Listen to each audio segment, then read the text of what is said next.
Hi everyone, I'm Claire, and it's Women in Space Week at the National Space Centre.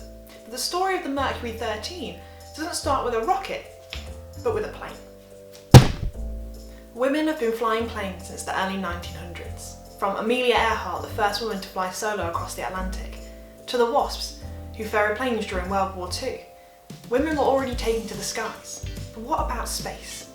The first woman in space was a Russian cosmonaut, Valentina Tereshkova, in 1963, but an American could have beaten her to it. In 1959, America's first astronauts, the Mercury 7, were introduced. They'd gone through rigorous tests performed by Dr. Randy Lovelace to figure out the best man for the job. But what if the best astronauts weren't men, but women? So Dr. Lovelace got to thinking. Women weighed less, required less oxygen, were less prone to heart attacks, were more resistant to radiation, were more suitable for coping with heat, cold, pain and loneliness. Why not put it to the test? Lovelace started work on his Women in Space programme in the early 1960s, a privately funded project where he would test women the same way he tested the men. First up for the challenge was Jerry Cobb, who'd set 3 world aviation records. She was the first woman to pass all of the same pre-flight tests as NASA's Mercury 7 astronauts. She ranked in the top 2% of all astronaut candidates of both genders. They needed to test other women, so Cobb helped recruit other pilots. She called Wally Funk, who we had the pleasure of hosting at the National Space Centre in 2019. She was the youngest candidate at 22 years old.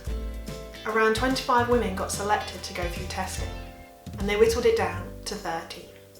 Scientists didn't know what would happen to the human body in space, so they did all sorts of grueling tests to push their bodies to the limits.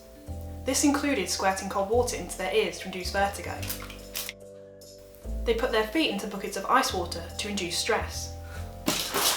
Feet, not face! A couple of women, including Wally, took part in an isolation test in a sensory deprivation tank,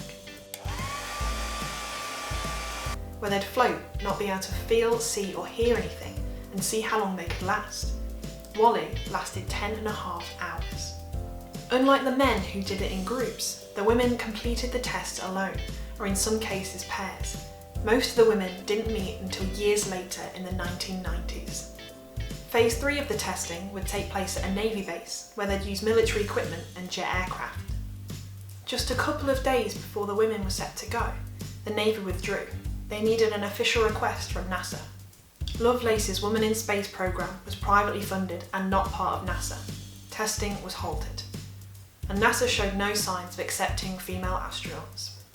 But these women didn't take no for an answer. Jerry Cobb and fellow 13 member Jane Hart flew to Washington to campaign the government to reinstate the testing and to consider women for space. NASA stood firm. To be an astronaut, you had to be a jet test pilot from the military, which at the time no woman could become. No action was taken from the government hearings. NASA wasn't going to be taking on any female astronauts. And just a year later, Valentina Tereshkova became the first woman in space. America had missed their chance. NASA was then focused on putting man on the moon. An American woman didn't go to space till 20 years after Valentina, when in 1983 Sally Ride flew on the space shuttle. The Air Force opened flight training to women in 1976. Eileen Collins became the first female pilot of the space shuttle in 1995. And at her invitation, some of the remaining Mercury 13 were there to witness her first launch. I've barely scratched the surface of the Mercury 13.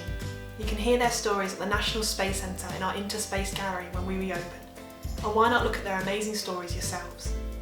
The women we celebrate this week have paved the way for women of the future, and of right now, to get to space. Who's going to be the first woman on the moon, or the first woman on Mars? I, for one, can't wait to find out. Stress. I said feet, not face. Thank you so much for this. Okay, there you go. We'll pretend now just cut it into me throwing you the show.